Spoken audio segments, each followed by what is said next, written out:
Your doctor has recommended that you undergo a ureteroscopy.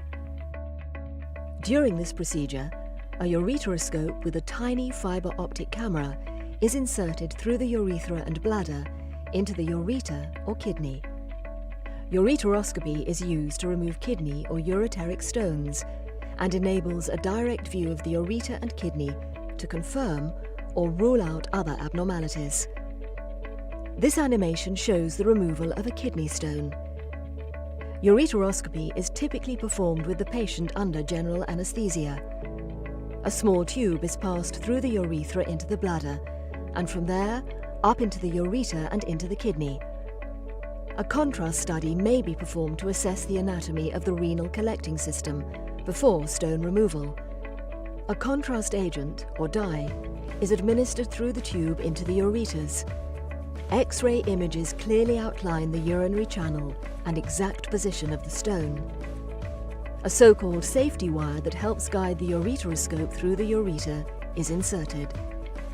Depending on the location of the stone, a rigid or flexible ureteroscope is passed through the urethra into the bladder, following the safety wire into the ureter, the small tube that drains urine from the kidney to the bladder.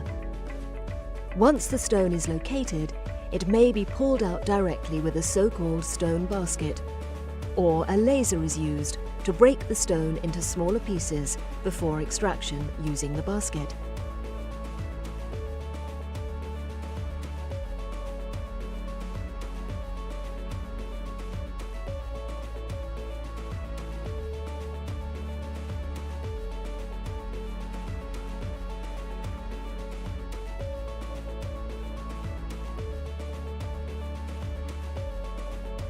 After stone extraction, the collecting system is checked to ensure that no residual stones have been missed.